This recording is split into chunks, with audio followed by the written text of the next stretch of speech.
Yeah. She's the one that moved far away because we still communicate.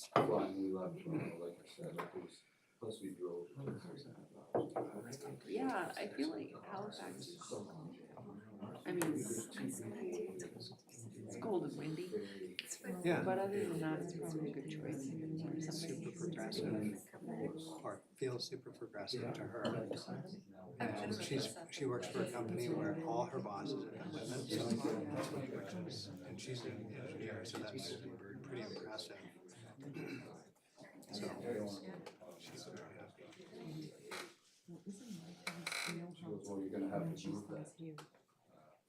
Yeah, it's a bit of a boy club in a lot of companies.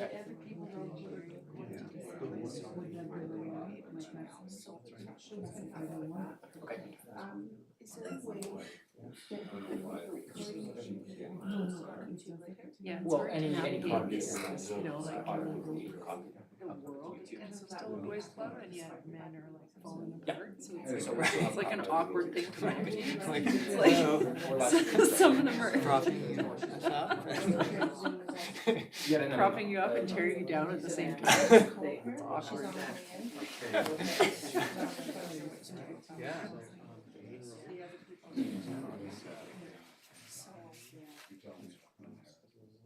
Yeah, it's lovely for her because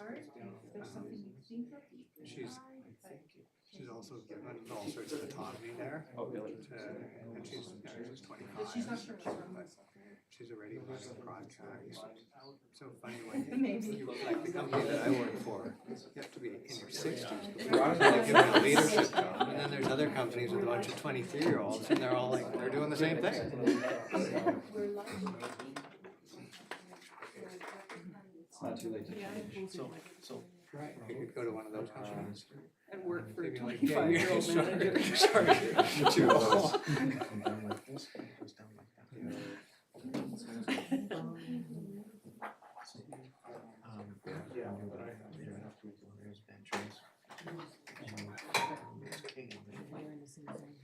We're in the same. And I went through the shared drawing with Cedric. He gave me a little tutorial on it a couple of weeks ago. Yeah. And then he said, "Oh, is Pam there?" And I said, "Yeah." So I got Pam, and he was coming up with a logo of this street sweeper thing. Oh, yeah. So he wanted some examples. Well, both of us thought that the logo that he had was really great. Yeah. And so we gave him some ideas, and he was messing around with it, and he's sharing his screen and designing stuff while Pam was standing there. And then he goes, "I just gotta switch something else." And I said, "Did you save your work after you switched?" And he said, "I'm a millennial." First time I've ever heard anybody say I'm a millennial. And then he said, Save it or not? Yeah. No, you know what it Yes. means? I think what it means is when he came out of the canal, he went like this, command save, command save. How millennials do, they come up with command save. I mean, I've been doing that for like 40 years, but hey. It's like a nervous twitch for me, even in. But we're like, well, I said, oh, sometimes, and then I said after he said that, I go, well, I said, you get distracted, sometimes you forget. He goes, I'm a millennial. Okay, I get it.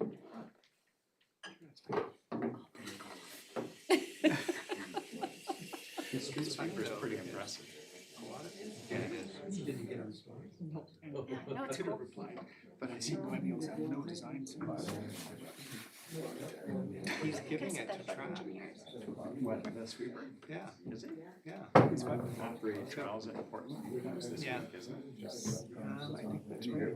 wonder if we could swap out his, I don't know what the sweeping blade looks like, but he was saying it doesn't pick up, sort of the compacted wet leaves and stuff like that. Okay, well, I mean, this works. You know, kind of stir things up and then you run gonna over be it easy. again after you've stirred it up. You'd have two with one like a raking blade that just tears things up and the other one comes behind and sweeps it. So I can leaf see blower. that's the issue. Well, is there, Oh, we're for your Lindsay? Well, yeah, there's an HDMI, but I have to do that because there's gonna be a delegation. Development is gonna be doing that. So So, infants so that they don't Yeah. fall off their clothes. So the onesies made of the hooky part, and Oh. the crib sheet is the soft part. Right. So that way they don't fall out of their cribs, and they also do controllers. Because they're trying to get up.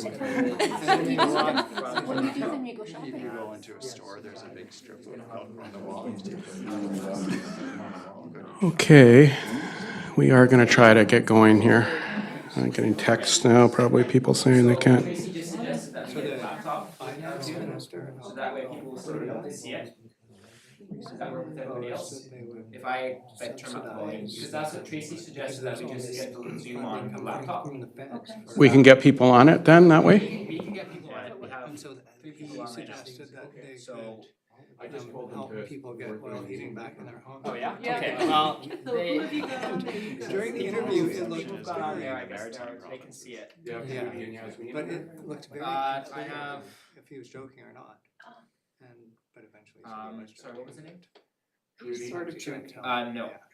Is Steven is a joke? Especially in Alberta. No. Yeah, Steven is a sport. Okay. No, I just Maybe have, let them know they can keep it on. I just told them, Oh. forget about it. Sorry. yeah, You guys aren't gonna cancel the meeting, are you? No, no. we just, Sorry, it's too soon. We just have people who are participating by Zoom, so we don't know what to do with them. yeah, exactly, I don't know, Tracy says she's never seen the sushi before, so we're just gonna do this and hope for the best. Okay. Just bear with us. I haven't heard back from you, so.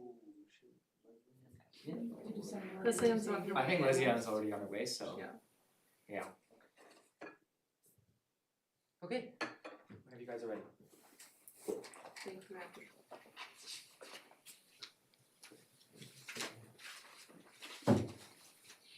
Is Lisa on?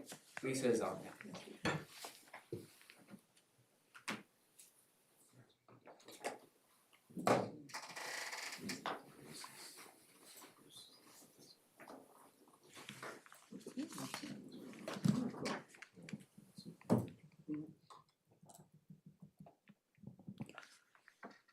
Okay, I will call this meeting to order.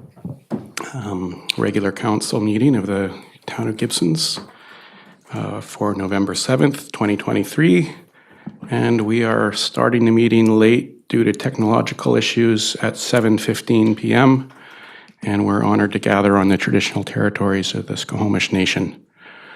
First, we need to approve the agenda, and I have no idea how the agenda should go due to availability of people now. I was going to make some changes, but we're not going to rush into planning issues, that's for sure.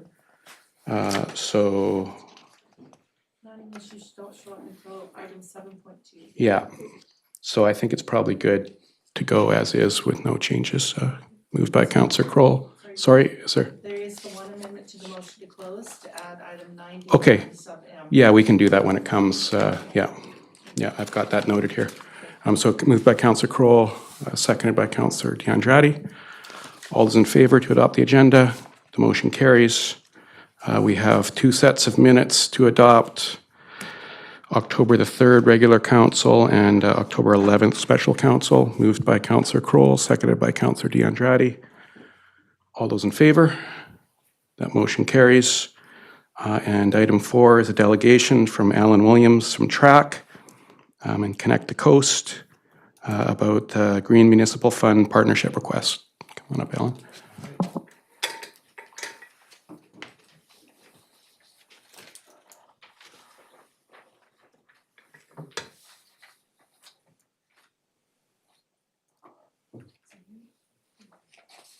Andrew?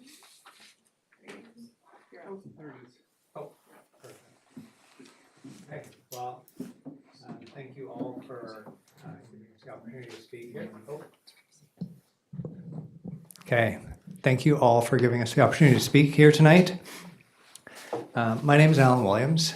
I'm here with Tana, Scott, Stephen, and Pam. And we're here to ask for your support for an initiative to promote active transportation that will connect the Sunshine Coast communities.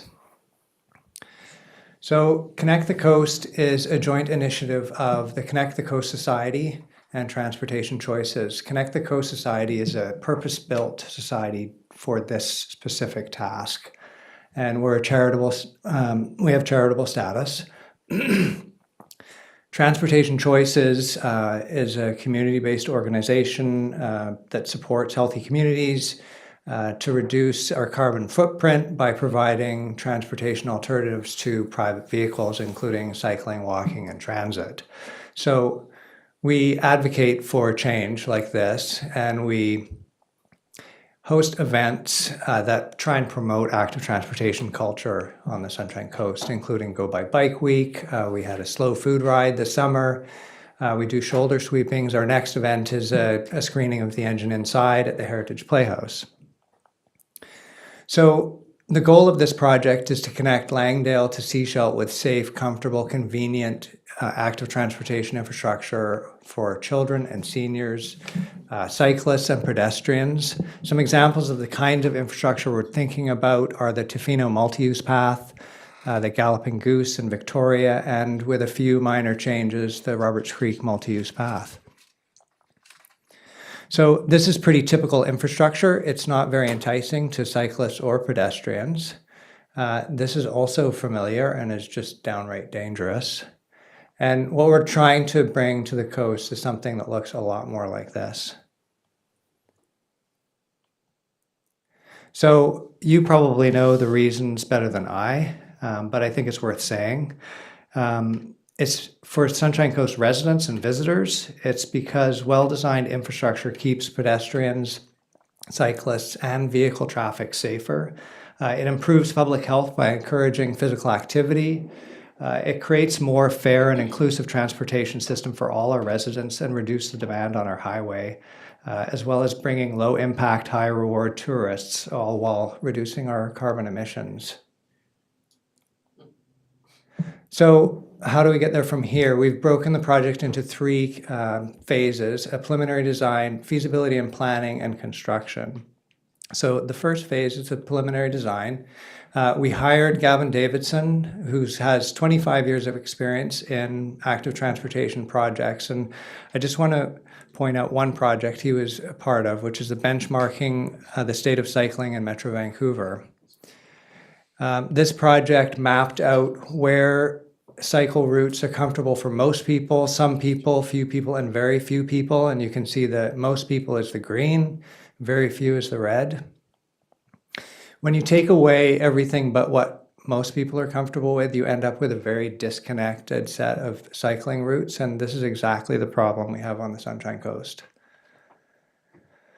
So with that in mind, we started on the feasibility study, and it went through the following phases. We first defined the scope. So the scope was to build infrastructure from Langdale to just outside of Sechelt. So we started collecting mapping data, including our parcel boundaries, road lines, photos, contours.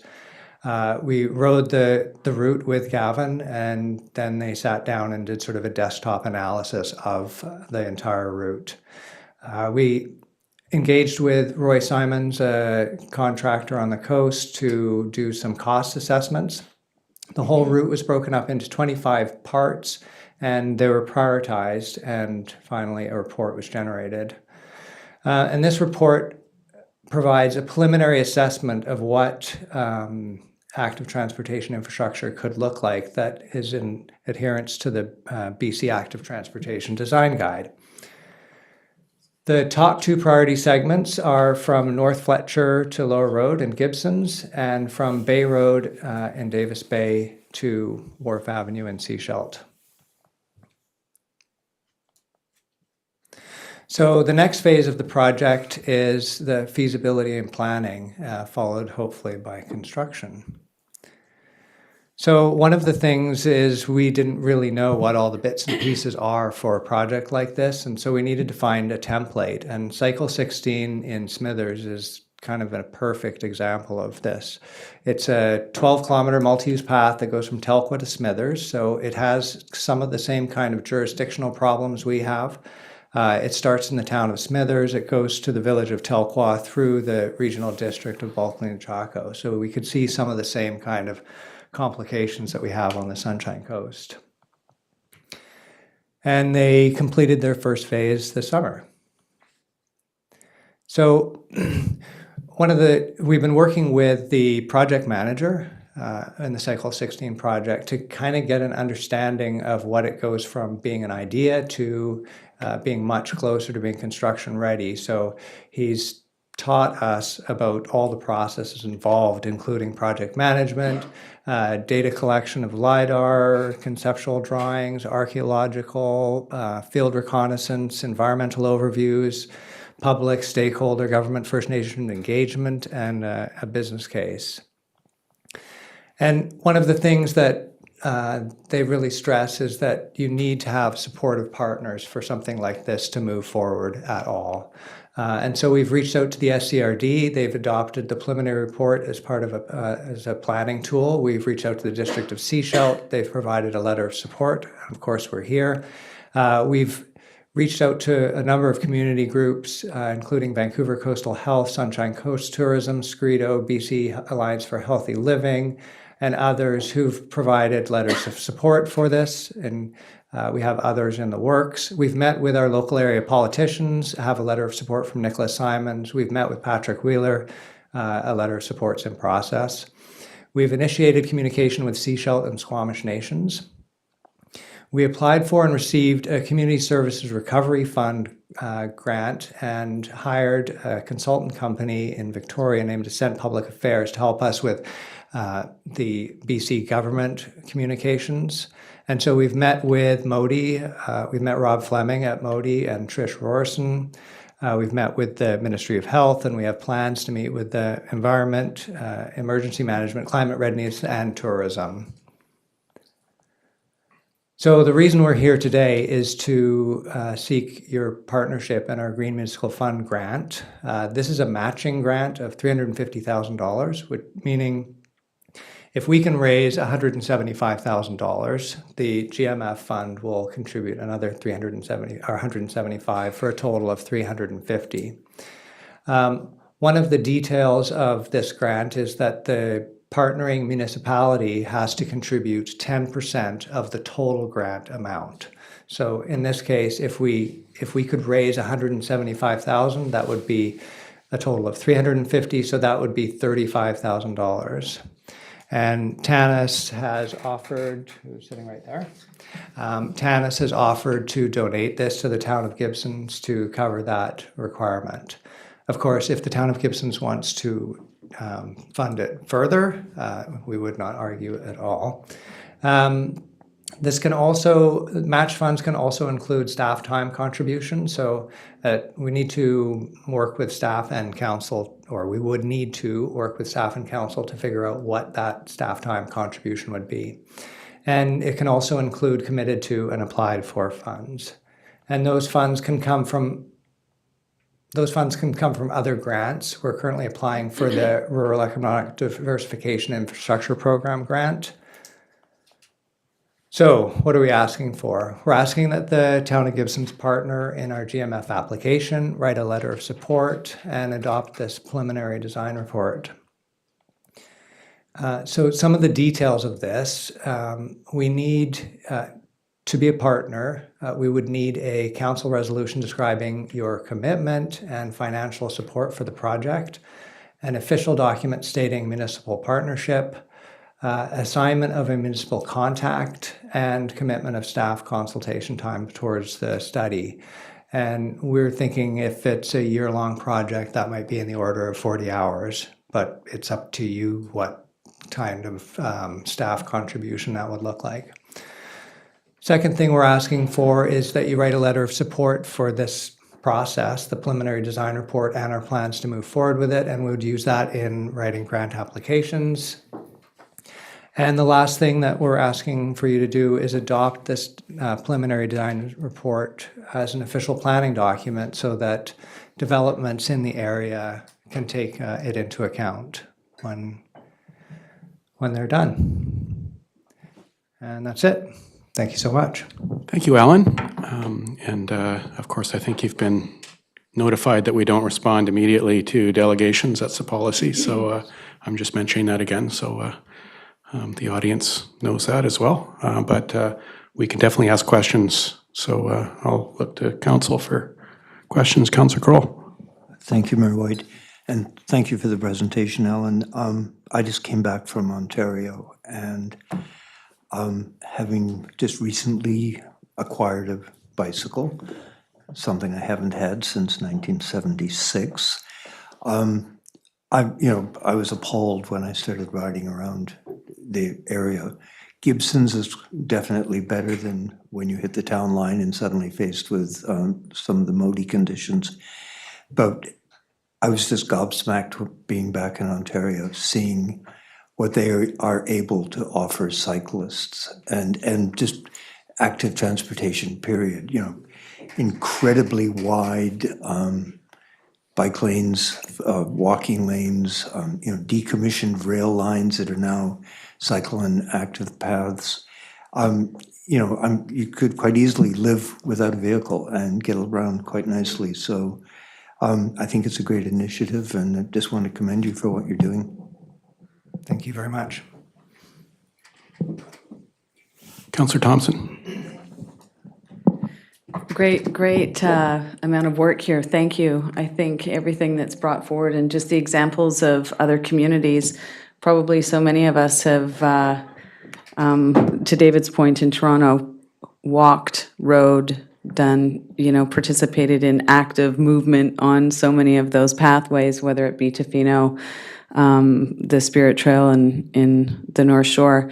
So just the thought that could be part of our community, I think it also touches on so many points when we talk about higher density considerations of where we're putting a lot of community development. To be able to have that ability to connect our communities would be amazing. So thank you for the work you've put in, and it looks great. Councillor Lumley. Yeah, thanks, Alan. There's already been a tremendous amount of work, and that one slide that you showed where you're connecting with all those people, I was just going, oh my God. But, and of course, every time I drive to Sea Shelter or beyond or come back and see someone cycling on the road, a little part of me fears for their life. So I think it's long overdue. The 350, is that for the two? Is that just to get things started, or is that actually to work and complete the two major sections? We wish. So the 350 is really just to get to a feasibility study for the section, what we're calling section 4 to 7, which is basically North Fletcher to Wood Creek Park. And that's not construction, that's just desktop study design stuff. It's just all very expensive to do. You need to do environmental assessments, and yeah, there's just a lot of requirements from the province, and it's expensive. Thank you. Councillor D'Andretti. Thank you, Mayor. Well, thanks for the presentation. I was really thrilled when I saw this in the agenda, because I had the opportunity to go to the preliminary design, and I thought, oh my God, this is going to take maybe 30 years. And when I saw, I was quite excited. And I've done many times Sea Shelter Gibsons, and it's a life threat. Every time you do, you don't know if you'll come back in one piece. So this is, yeah, like Councillor Lumley said, is overdue, but obviously it's a huge enterprise, and I really appreciate that the contribution and how you guys moved on this fairly quick. So I'm very hopeful that we're gonna get this done. It's the 4 segments, right? That's 4 to 7, right? Yeah, that's right. Thank you. Kale. Yeah, well, thank you for that. And I just want to pitch in from a student point of perspective. This is having the connection between communities is something that students have asked for. So it's really great to see progress happening on this, and yeah, thank you. Thank you, Alan. And yeah, it'll be December the 5th that we have our next meeting to Okay. consider the request. Yeah. Yeah.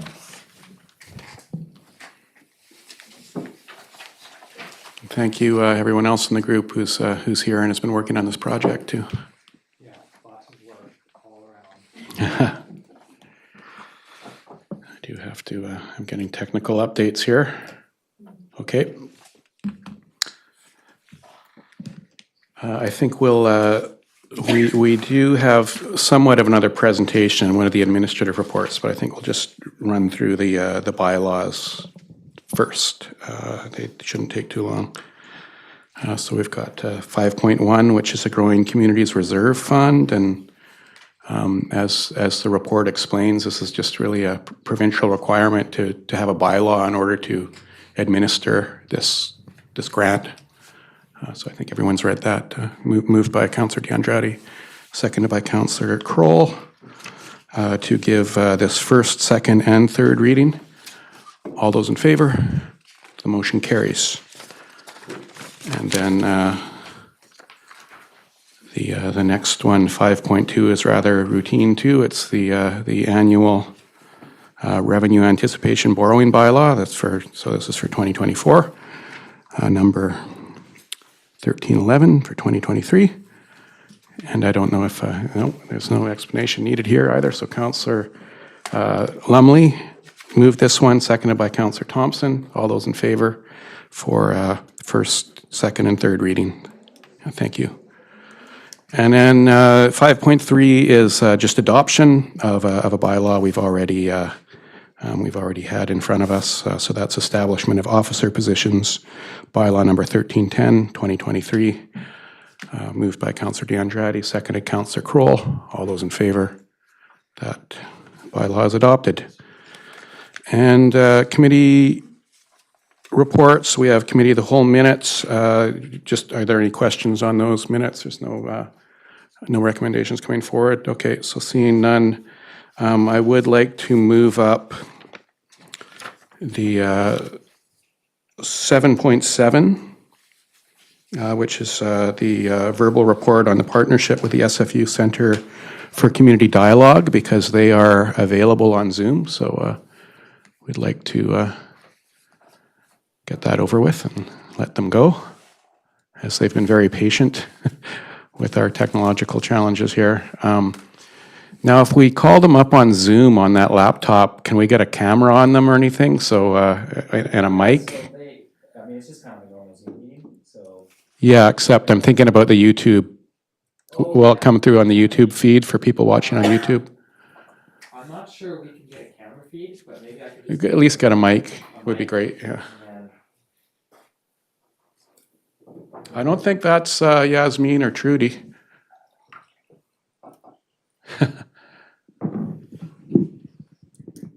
okay, does anybody want to try and speak? See if this will work. Hi, thanks for having Ah, us. there you are. Hi, Trudy.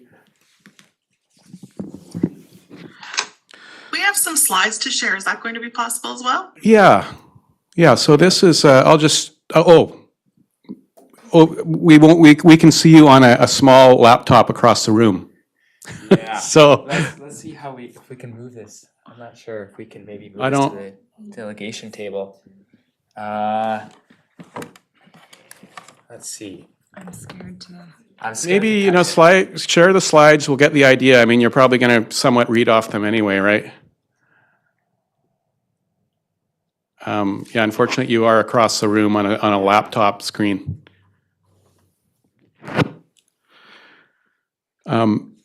Yeah, and so this is, is Amina with you too? Yeah, so this is Trudy Goals and Amina Yassin from the SFU Morris Wask Center for Community Dialogue. And as I've been reporting for council, both the planning department and I have been in touch with the center for some months now in talking about how they can assist us with our with community dialogue in the coming OCP update. And we've also been picking their brains on other dialogue issues, and Councillor D'Andrade joined me at UBCM in watching one of their presentations as well. So Trudy, go ahead. okay? Can you guys see that okay? All right. Right, whenever you're ready. Wonderful, thank you. So I'd just like to really thank the city clerk for all their help with the technical difficulties and getting us on the Zoom link. Really great to be here. Good evening, Mayor and Council. Thank you so much for having us with you this evening.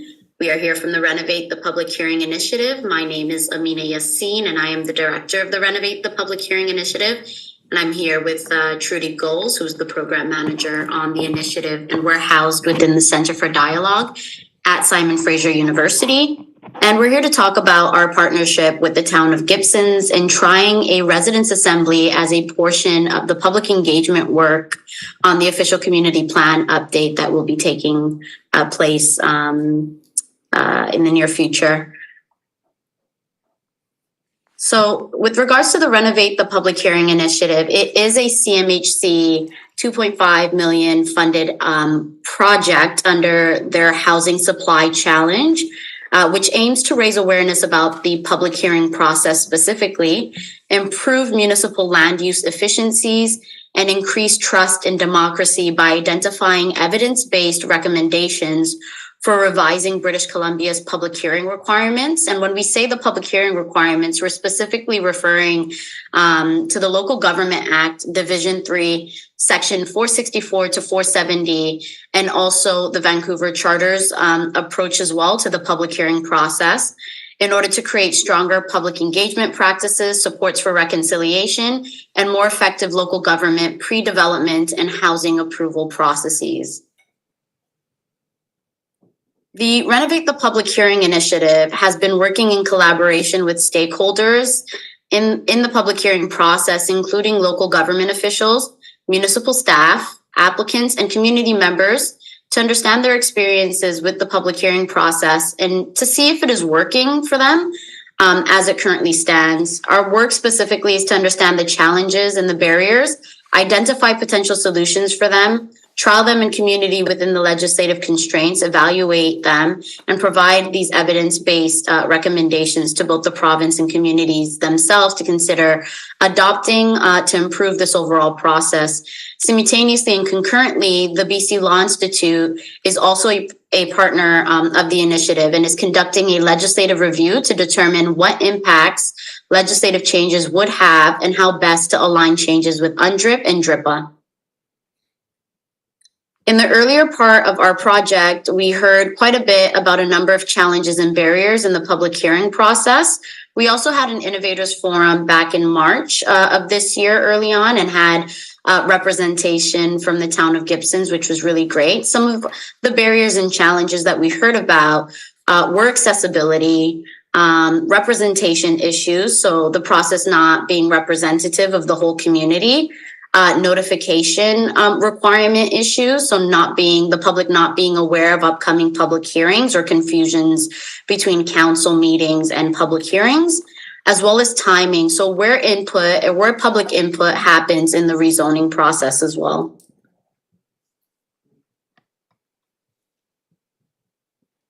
Thanks, Mina. So the reason why we're looking at a residence assembly, it is one piece of the official community plan. Community confidence in the process and what the outcome looks like, as well as perhaps creating a path to waive public hearings that are compliant with the OCP down the road. It's also one way for us to address some of the barriers that were named earlier around accessibility and where this input happens in the entire process. And as Amina mentioned before, it is really to address some of these calls to action from the provincial government about waiving public hearings that are OCP compliant. So residence assembly is essentially a mini public. It is designed to be a representation of the community as a whole. So there's really strategic recruitment done to be able to make sure that the people who are there are reflective of the whole community, bring them together for an opportunity to learn about the topic that they're going to be discussing, and then they go through a strongly facilitated dialogue and deliberation process. And the goal is for them to come to consensus around the question or the issue that is brought to them. And that consensus is not an agreement necessarily on how everything should look, but a way for people to find all of their perspectives and opinions brought together. And it respects all of that in a way that moves everything forward. And at the end, they would bring a recommendation for consideration to council around the question that gets asked of them. The principles that sort of follow all of this is to be transparent and accountable to the partners in the community, to be effectively represent the community itself, to be accessible and inclusive, collaborative and respectful. And really importantly is that it's generally run by an independent body. In this case, it would be our team from SFU, because that way it allows people to come into a space and speak freely without feeling like they have to directly speak to mayor and council about these issues. Trudy, just one sec. I think there might be a way that I can get you up on the big screen. Okay, You would just give me I only have one slide left, so. Oh, yeah? Yeah. Well, it's gonna be a really clear view of one slide. We're gonna make this work. Thanks. Here we go. We're gonna do this. And then we're gonna make sure that YouTube can see it as well. And then we can go back to here. And then that's bigger. Okay. We're good? I think we're good. You can go ahead. All right. My apologies. Thank you. Yeah. Oh, that's okay. So I just want to share a little bit about where we are in this process. So as Mayor White indicated, we've been having some conversation around this for several months actually, but really got into the process design in September. And over the next few weeks leading into January, we'll be more deeply designing the process to be whatever it needs to be to make it work for the community of Gibsons. Go through a strategic recruitment process. So we're looking at what it's like to recruit people in a smaller community, because this kind of process is usually saved for very large communities or like national assemblies.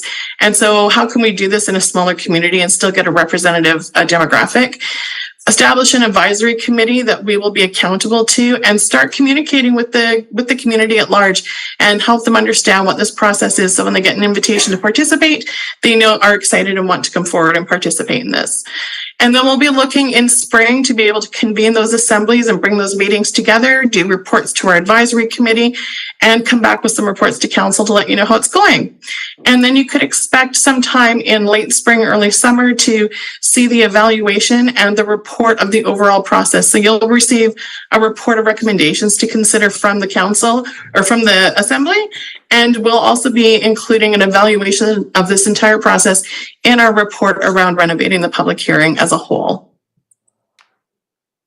And we're here if anybody has questions or any comments they'd like to share with us. Thank you, Trudy and Amina. Looking to see if there are any questions from council while you're here. Yeah, Councillor DeAndrade. Thanks, Mayor. I don't know if the question is for Yamina or just looking at the recommendation and says that a partnership established with SFU Center for Dialogue regarding the Renovate the Public Hearing initiative to establish a resident assembly and begin preliminary consultation on a topic in the OCP. So we will choose the topic. Is this my understanding? Or we will choose one topic in the OCP and we go through the exercise? I'll look to our Thank Director you. of Planning or Trudy. Oh, sure. Sure, Trudy.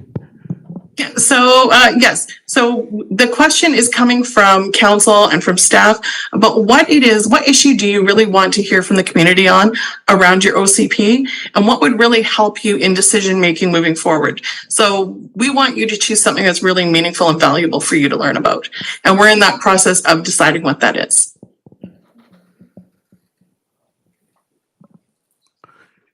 Any other questions, council?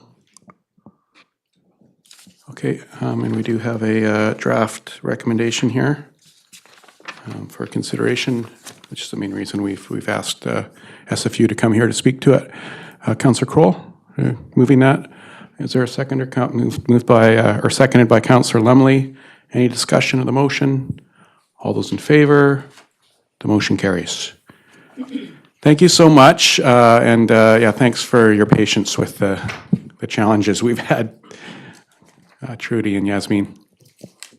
Thank you so much. Yeah, Yeah, thank you, Andrew. Yeah. Well, still from helping Tracy, but she deserves a shout out as well. Tracy's always controlling things from the shadows. Okay. So now we are flipping back to 7.1, which is a report from our Director of Infrastructure Services on a change of order for the construction project at Charming Creek. And it is a verbal report. It's something that's come up very recently, so I'll look to Director Rutley. Thank you, Mayor White. Briefly, in the absence of report, construction activity began at the retaining wall on Charming Creek near Dougal Road at the beginning of October. And about a week into construction, the contractor discovered there was issues with the quality of the soil behind the old retaining wall that was causing challenges with being able to safely construct the retaining wall as designed. Met with the engineering team and with the contractor, a decision was made to get a shallower slope for the construction area so that they could safely replace the backfill in behind and rebuild the wall. In order to do so, a significant volume of soil is going to have to be removed from the site due to the knotweed contamination. There's a cost associated with disposal of that material, and hence the recommendations for the award of a change order to the contract, which would require a contract amendment, and the value of that contract amendment requires council approval. So the recommendations are as written, but the magnitude of the change order would be not to exceed $200,000. The actual cost will depend on the volume of material that has to be removed and replaced. And I'll look to council for any questions. And importantly, the first question I had is, this is still all covered by the grant, right? And that's correct. Yes, it's through the community. Councillor DeAndrade. Thank you, Mayor. With regard to the knotweed removal, are you having some technical advice, not just from the contractor? Because what I understand about knotweed can be dormant for 20 years. So if you don't remove deep, and can be really deep. So I'm just contemplating the possibility, if the contractor is just thinking like any other plant and just dig at a certain depth, this could represent, maybe in 10 years we'll have the thing resurfacing. So. Through you, Mr. Mayor, or didn't mean to jump the gun there. The material, all of the soil surrounding the area is being removed from the site and disposed of in a licensed facility in the lower mainland. This is due to the potential for there being roots making their way into the soil. So it's not just the knotweed that's being disposed of, but it's the soil in the area, and that's under the direction of the environmental consultant that both the contractor has, as well as the town's environmental consultant is making the same recommendation to remove the material from the site.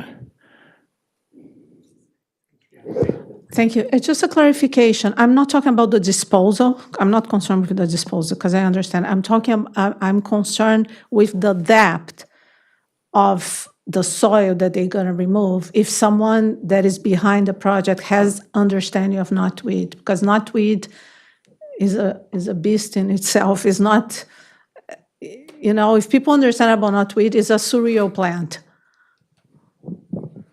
Through you, Mr. Mayor. It would be, I think that it would be impractical and nearly impossible cost-wise for us to chase the entire expanse of what could potentially be there for knotweed roots. They can, from what I've heard, they can expand 30 meters away from a site. So if we were to draw a radius from where the knotweed is and 30 meters around it, to have to remove that and replace that entire volume of material, it would be a non-start. So there's a practical limit to which we can effectively remove and replace as far as the soil and the potential root contamination within that soil.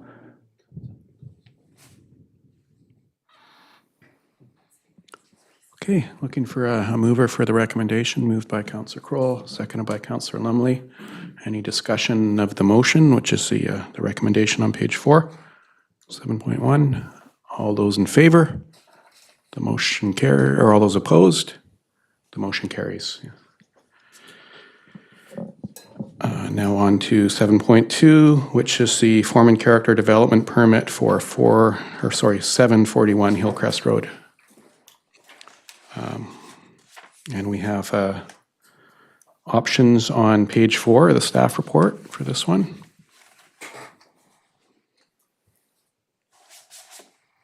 And our director of planning is with us in person. I am. I would have announced that you were on Zoom, but I didn't stay home long plans enough. got changed. Okay, so this is a DVP, a development permit with a variant. So this had come to council in 2020, and it expired and they hadn't started work, and now they have applied for a building permit. And upon review, we noticed that the form and character DP had expired. So it's coming back to council to get reissued. The built-in variance piece is to relax the front setback from 9.23 meters to 8 meters. And then they've got 2 porches that jut out to the front property line that are 6 meters from the property line. So the way the setbacks are set in this zone, they have to be, the setback has to be equal to the average height of the front elevation. So it can vary, but it's not supposed to be less than 7.5 meters. So their front elevation is 9.23 meters, and what they're proposing is an 8-meter setback. So just wanted to flag that this form and character DP will have a built-in variance. And as well, the landscape estimate has increased. So as part of their landscaping plan, we got an updated landscape estimate.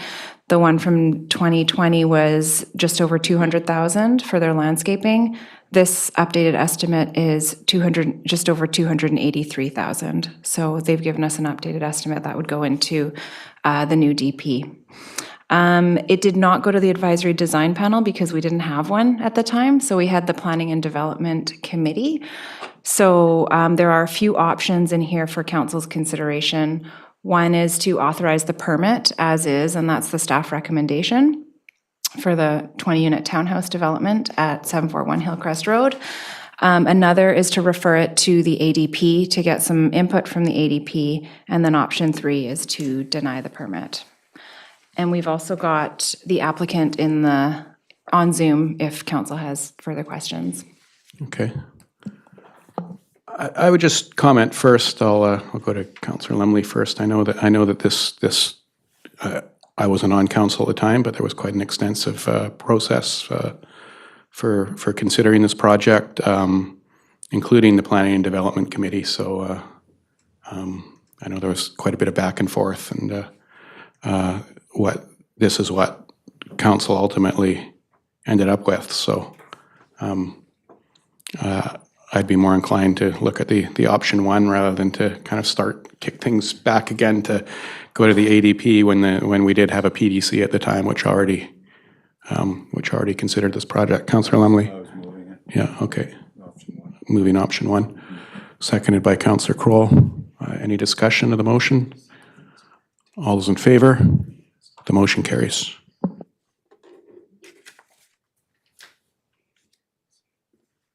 So now we are on 7.3, which is pre-budget approval request for zoning bylaw. And that's, we have that report in front of us too. Pages 67 to 69. I don't know if you want to summarize this too. Sure. Yeah. Thank you, Director, Mayor. great. So as council knows, we're working on an OCP update. So we've got an approved budget of 110,000 to work on our OCP. And as part of that, we're doing public engagement. When discussing the engagement component of the OCP work, I got a lot of feedback from consultants about merging it with a zoning bylaw because the funds would go a lot farther if we could do the engagement together. The OCP is at a policy level, the zoning bylaw is at a regulatory level, but when talking about height and density, the general public don't always distinguish what is policy versus what is regulatory, but all of the information matters. So this report is presented to ask for a pre-budget approval for $111,000, which is supposed to be allocated from 2024 taxation. So that if we can, to get it earlier, I could wrap that into the RFP and put it out this year to find a consultant to do both projects together. So that's the gist of it. There's 2 recommendations in the report, and option 1 is to approve the pre-budget request to begin the work this year, and then option 2 is to not approve the pre-budget request and wait until we receive a response on the half application. So that's the other piece, is we've got an application into the province, the CMHC Housing Accelerator Fund. We've asked for money, and that can support a portion of this work, but we're not going to hear about whether we get that grant until hopefully before the end of the year. But so that's another piece that could feed into this. And if we don't get that grant, then we'd wait for next year's budget deliberations, which would delay the project to spring 2024. And so the Director of Finance has been engaged in this consideration deeply for the last week. There is an alternate wording here too that I have, which would also include that the funding could also come from reserve and or grant funding as applicable. And I think the grant part especially appeals to me because A, it's a grant, but also the timing's really good with some of the programs, the housing programs that the provincial government's rolling out right now with a grant program attached to it in order to do this exact work, which is to update official community plans and OCP. So, and the time they want to roll that out really quickly too, I believe. So and I'll just the wording for that would be that pre-budget approval be given for $111,000 of 2024 taxation, reserve and or grant funding as applicable for the zoning bylaw update project to be coordinated with the OCP update. So if anyone wants to move that and then discuss it further, yeah, moved by Councillor Kroll. Is there a seconder? Seconded by Councillor Thompson. And I think Councillor Lumley was first to speak back. Now you're speaking on the motion. Yeah, that was one of the questions that I was going to ask. Just with everything that's going on with the province and housing, I would just assume that there may be some avenues for money. The other one is like specifically like we're aligning the zoning with the OCP. I mean, and if I'm just going to say it's money well spent. So that's what a good. Concept, yeah. Any other discussion? Councillor DeAndrade. Thank you. I was just seeking a clarification because the recommendation, I mean, it seems to me that option 1 makes more sense, but it's not clear if this is also an option that the Director of Finance thinks that is the best between the two. I just would like to. The Director of Finance wrote what I just read out, so I think. I thought this was from I think she's supportive of it. But So the difference is, so option, that it's an adjustment to option 1, basically, what I read out, with just the additions of reserve and or grant funding as applicable. That's the change in what we just put forward, the motion we're considering. Councillor Kroll. Thank you, Mayor White. As we were just in the preamble to this, because sort of time is of the essence, what was going through my mind was, can we fund it through reserves until we find, because it needs to be done. We're strict priority OCP, and with the zoning that goes hand in glove with it, it just makes sense to, deal with it together. So certain, it's a no-brainer almost. Yeah, it's a top priority for this this entire term of our council. So I think it's important to do, and we'll find the money, hopefully with a grant. Okay. Director of Finance. Thank you, Mayor. And just to clarify, so what will happen is that I provided that option to the mayor because there's so many moving parts and we don't know about the grant yet. I want to provide you as much flexibility as possible so you didn't have to focus in on taxation specifically, knowing that if for some reason there is no grant, that you default to taxation or reserves. And what we'll do is at the 5-year capital plan, when it comes to council in March, that put the money in the spots that we can, and then you'll know where it landed for approval. It's very loud. Thank you. Thank you. Any more discussion on the motion? All those in favor? The motion carries. Next, we have 7.4, which is a report from our chief building official on a request to reconsider building bylaw fees and permit expiry requirements at 464 Eagle Crest Drive, pages 71 and 83 of the agenda. It's a very informative report with some options for us. Because this is a challenging one, as I know councillors have been looking at this and considering today. Do you want to introduce it at all, Chief Building Official? Yeah, go ahead. Thanks. So yeah, this staff report is addressing the letter that was submitted to council by the Eagle View development or kind development team, and it's addressing a couple of their requests. One, to consider amending the building bylaw, which is something that we were looking at originally anyway, just because Seashell has 4 years. It's something we're trying to do is be in line with our neighbors, and it may make sense for larger developments to have a longer permit duration, although it's not seemed to be an issue for smaller developments in the past for just having 3 years. But perhaps the 4 years is something that we could look at and consider changing in our bylaw. So that's one of the recommendations. And the other issue was the waiving of the fees for building 1 particularly, which we don't have the tools in the building department to be able to do in the building bylaw, and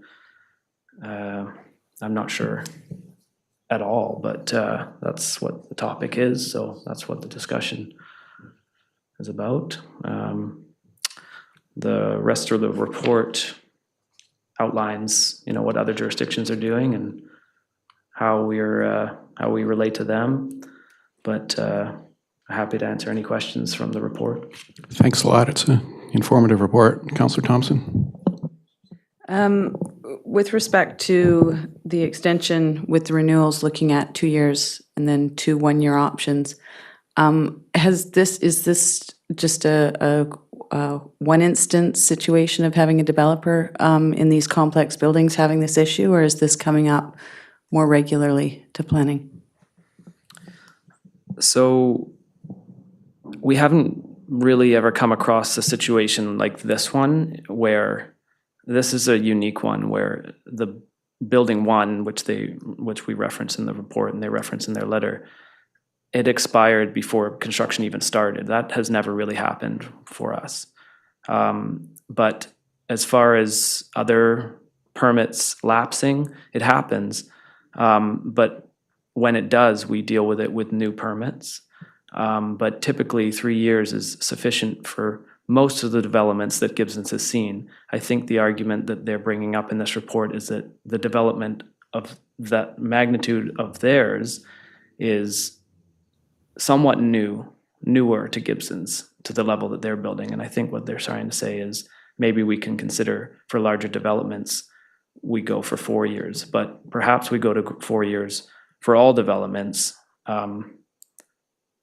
and assuming that most people will finish before 3 years anyway. So it doesn't change much for the people who are already finishing in 3 years, but it definitely benefits the developments that are be longer. However, it wouldn't really benefit them in this case for building one, since building one has already expired by almost a year. And even if it had the 4-year duration, it would still expire this December anyway. But I see what they're saying, that we could extend it more, but in this case, it doesn't really help their situation, unfortunately. Councillor D'Andrade. Thank you, Mayor. At principle, I don't have any issue and it seems justifiable. I'm just concerned with the feedback, like on the con side, that staff time may not be fully recovered. It could lead to prolonged project and additional staff time.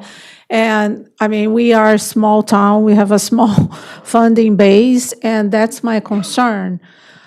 Is there a mechanism, whether it's looking at higher fees or something to offset that? Because it seems that, yes, let's support this option, but I don't want to have, bigger, sorry? They want to waive the fees. No. I'm saying, yes, with the 4 years, but I'm saying perhaps to increase the fee overall to recover for any, in the event, because that's what the report says. Staff time may not be fully recovered if lesser fees are obtained. Okay, I'll just ask a question for clarity. Is there an additional cost for extending? I mean, does it take a lot of staff time if a permit goes for 4 years instead of 3? Maybe I'm off here, but I feel like most of the staff time is probably already put in by that point.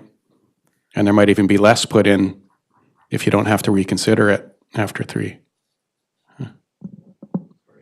Yeah, no, it's hard to say what staff time will be used for what. So basically, I understand what you're saying, and I can answer that. And I think the cons here that we're trying to outline is that, and we say cons, but it's just, the other side of the coin, really. It's what we'd have to do is research to figure out how the fees for just a renewal, or how much the fees for just a renewal should be to reflect staff time as opposed to if it were a new permit. So the difference between a renewal and a new permit could be substantial. If the building was half finished, but it fully expired, the price of the permit, or the permit cost, would be based on the value of construction left to complete, which could be substantial. However, if it was just a renewal fee, that would be much less fees obtained by the town than a whole new permit. So we'd have to research what would be a reasonable amount for a renewal fee compared to a whole new permit to complete the value that is left to complete. And that's what that con means, is we don't know. Like, it could be substantial or it could be nothing. Councillors wanting to add here. I've got Councillor Cole first. Thank you, Mayor White. I do agree in principle with the idea on a larger project, considering a longer period for the construction period. What I do have issue with this is the permit had expired before they really started construction. Why didn't they address it then? Why are they into the whole construction process and saying, oh, wait a minute. Just for clarification, how many units are there in phase 1? It's over 20, isn't it? Units, off the top of my head, I'd have to review that. There's 12 buildings, but individual units within the buildings, I didn't. I think in phase 1, there's 2 buildings, correct? And No, just there's one building? No, in phase 1, there's 12 buildings, an amenity building and a parkade. There's a substantial amount of work. So the fee, the $19,328, deferring that or spreading it out over the units in there, it's, you know, maybe $2,000 a unit? Oh, I see what you're saying. Yeah, perhaps, yeah. And Which is a cost that's going to be deferred to the purchasers. I suppose, yeah, right now, I think the concern is that it's a cost to the developer and their case was that, you know, there were hardships in building and I think they're asking that we reconsider the fees since they had paid them with the first permit. The only problem is that the permit did expire, and to answer your question as to why, I had a similar question as, you know, if they knew that it was gonna expire, why didn't they approach us before the 6-month mark? And we could have gave them back some of the money as per the building bylaw. But I believe that they didn't know until it was too late. We didn't even know the permit had fully, or the building wasn't being built, you know, so it was, it's just too late, I believe, and to waive the fees, I'm not sure how to do that. Councillor Lumley? I can only assume that ongoing staff time would also include an ongoing project as well. With this project, it was pretty sensitive. I mean, dust complaints, noise complaints, so on and so forth. I guess my question through the mayor would be, will we be setting a precedent if we do anything with the fees? And if we change I mean, I understand the bylaws, or I hope I understand it. It's that you want these projects to move along. They are surrounded by neighbors. They're surrounded by people that are residents of Gibsons, and I'm sure, you know, the cranes and so on and so forth. There's got to be some light at the end of the tunnel for these people. But that would be my concern, was that what if it goes beyond the 4-year? Like, then what do you do? Like, you just keep waiving fees? Do you just keep? I mean, there has to be some incentive for the developer or any developer to just finish the project. And that would be my concern regarding, like, I don't have, I think it's completely reasonable to align ourselves with our neighboring communities for sure, as for times of permits. But, I mean, again, I just really hate going on case-by-case basis and somebody goes, hey, my project's gonna take long, I gotta renew my fees, and by the way, like, I don't wanna pay it either, and then you go, well, you know, I mean, I think that's my problem with the whole thing. And to Councillor Kroll's, to what Councillor Kroll said, I would say, which I don't know if I'm going to steal your thunder here, but Councillor Thompson already did some math, and you could spread it over all the units if you want, and it's about $300 a unit. So it's kind of like, you know, So those are my comments. Okay, yeah, and I just want to underline too, though, that staff hasn't even been able to find a way of legally, like, there's no avenue of even waiving the fees. Councillor Kroll? Thank you, Mayor White. I think the biggest concern, and it's what Councillor Lumley was saying, is the precedent it establishes. And it's going to just suggest to other builders, oh, I'll just take as long as I want. And if I need a renewal, I'm just going to ask for, you know, an extension on my permit and a waiving of the fees. So, it's, you know, I just can't see, you know, that we should waive the fees. We can't. Councillor Thompson? Yeah, I agree with all the points, and you know, incomplete job sites pose a lot of risk to community as well.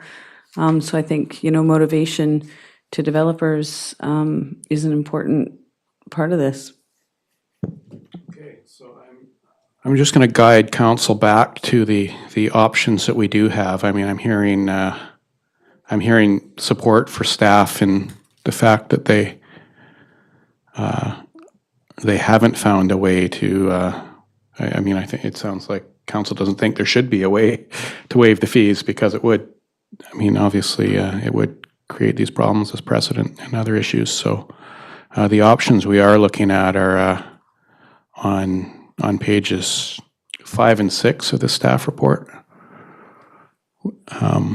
which is to reject the fee reconsideration and amend the building bylaw to allow a 4-year building permit duration, which wouldn't, as has been identified, wouldn't actually impact this request, but would align us to other communities because this issue's been identified. And option 2 is maintain the status quo and apply fees and building bylaw as it is. So let's zero in on that consideration now. And even when I say it aligns us to other neighboring communities, I mean, I think in the table that staff has shown us, we're not far out of line. I mean, some are. There are others that are the same as us, right? Yeah. So we can go status quo or move to 4 years.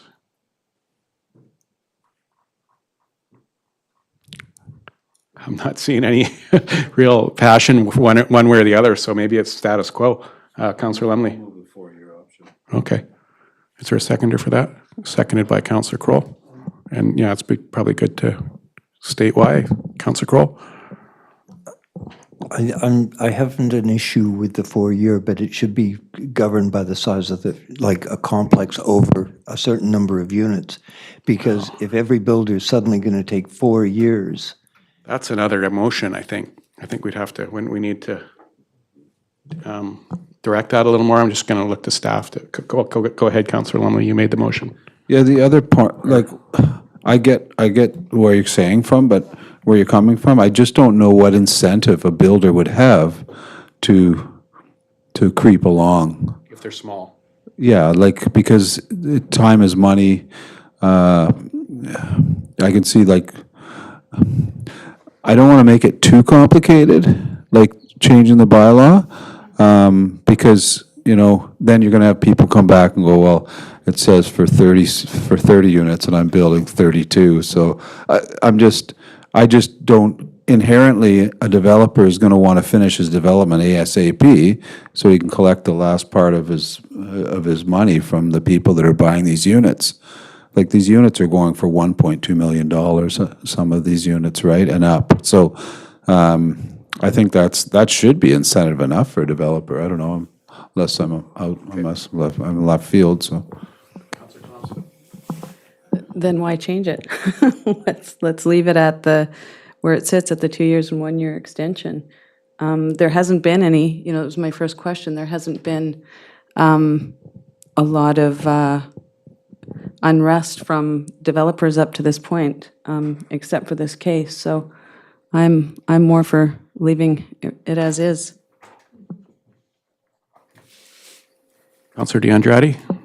Yes, I agree with Councillor Thompson, because we are going to be exceptionally busy with the OCP. So now we are putting another fee on the table because of one developer.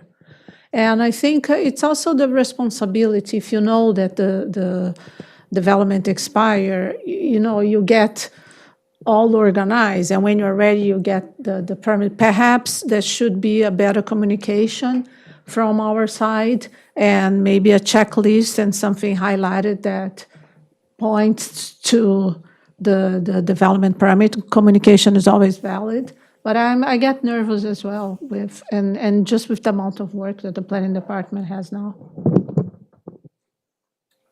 I'll just ask, so this would be work to update this bylaw, change the bylaw.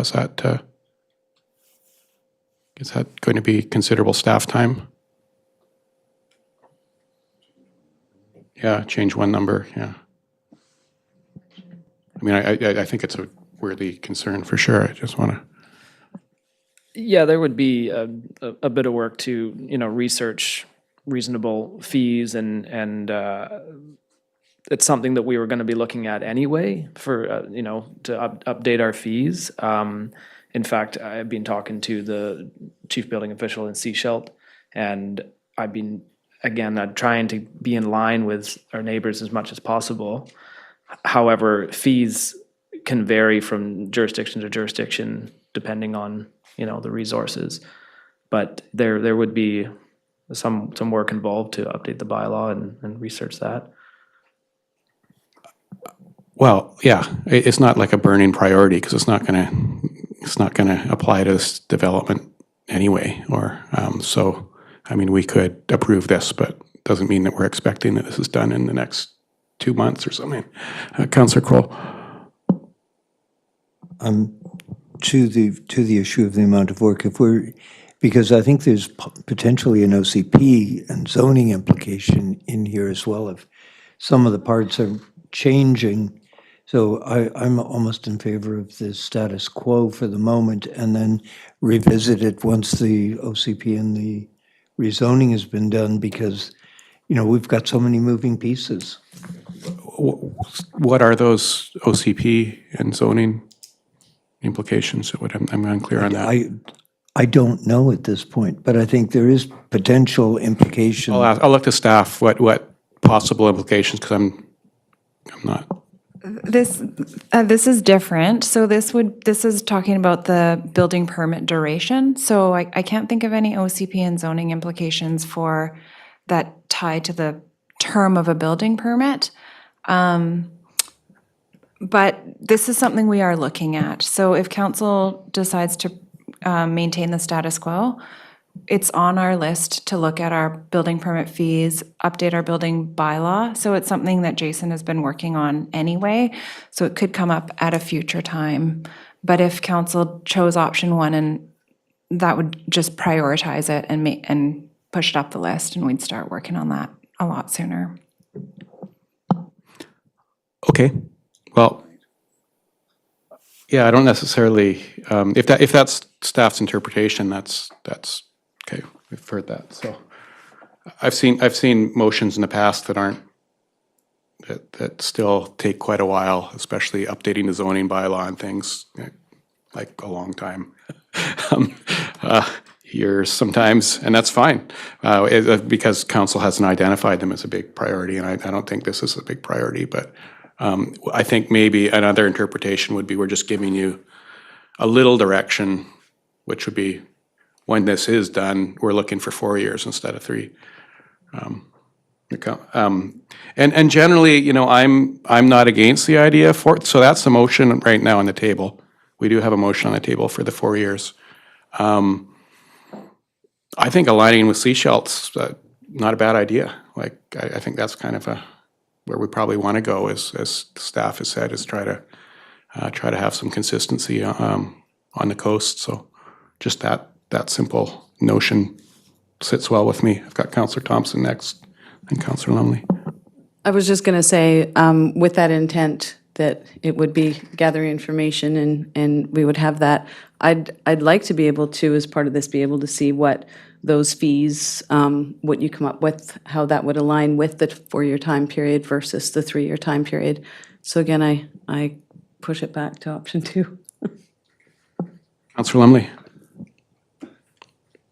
One of the other, I kind of equate it to the, remember in the, years ago when we were discussing tax rates, and we decided as a council to come in line with Seashelt because our tax rate, our multiplier for businesses was so much higher than Seashelt.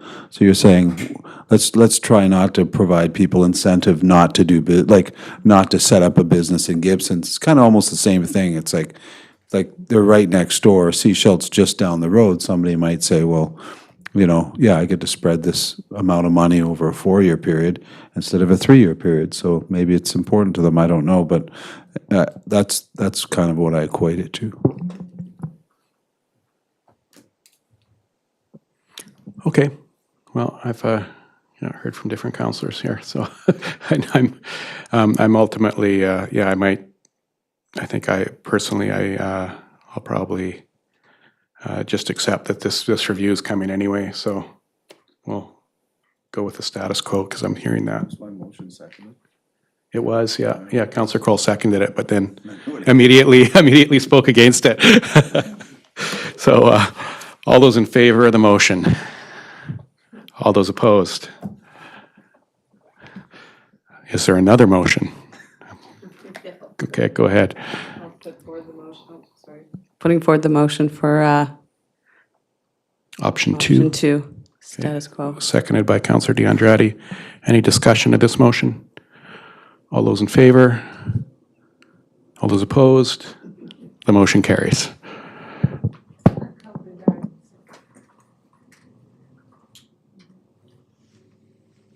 Good rationale. Either way, you had me on the fence.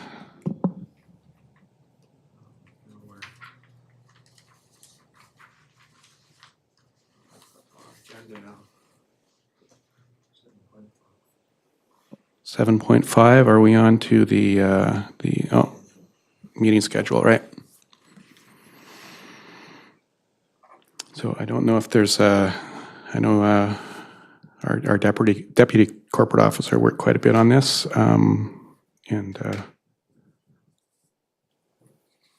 it's pretty self-explanatory. Are there any questions for the Director of Corporate Services?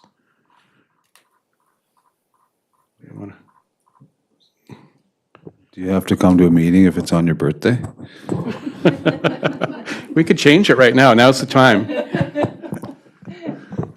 January 23rd. January 23rd? Yeah. I'm hoping not to be here. But Okay. anyway. That's, I mean, Not that I wouldn't want to spend my birthday with you guys. but, Oh. right, you know. water and sewer operations, yeah, that's kind of probably issues we need to get done at that certain time, I'd imagine, right? Yeah, so, sorry, yeah. Councillor Kroll?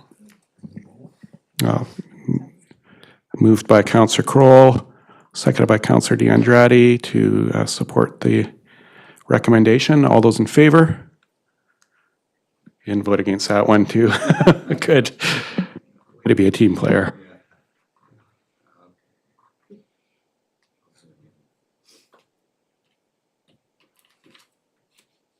And 7.6, which is appointments. Lots of shuffling around here in terms of this is always a bit of a complex process, trying to find some balance in these recommendations, and just identifying what the different. Okay, looking at a corporate officer. Through you, Mr. Mayor, I just wanted to make sure council did note that the recommendation in the agenda at page 5 of your agenda has been varied from the recommendations that are in the report at pages 3 and 4 of the report. There was a change to the which one was it? There was an addition of the Sunshine Coast Joint Childcare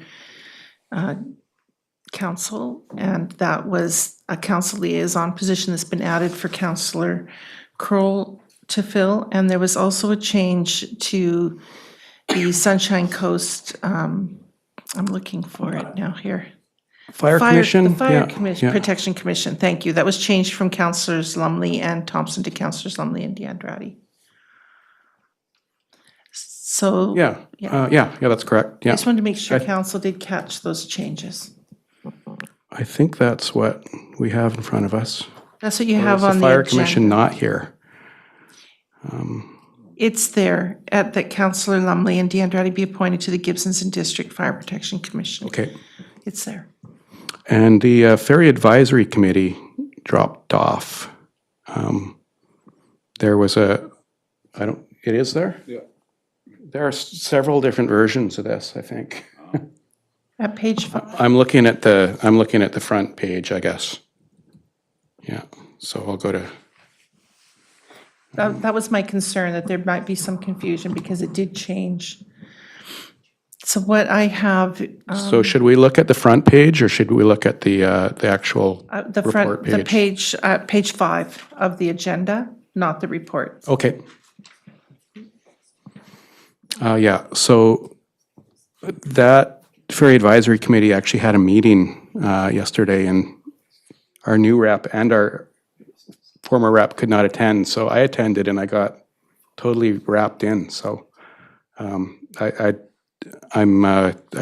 spoke to Councillor DeAndrade, and I'd like to put myself forward just with the change to the BC Ferry Advisory Committee as a recommendation, and also additionally recommend Councillor DeAndrade to be the liaison for the Gibsons and District Chamber of Commerce, which we just discussed before the meeting, to do a little rebalance there.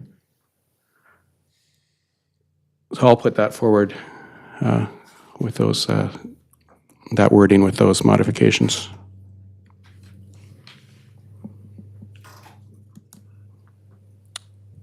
Seconded by Councillor Kroll. Any discussion? Questions? All those in favor? The motion carries. And we did 7.7 already. Council reports are as submitted. Are there any questions on the council reports? This includes that really great engagement piece that Kale and Colton led at Elphinstone on discussing development in Gibsons and a number of other issues. And I've shared that around as much as I can. I sent it to the SCRD directors too, because I thought they'd be quite interested, and SCRD staff. Councillor DeAndrade. I don't know if the councillors had the opportunity to read my report, but. Do you have questions for other councillors, or?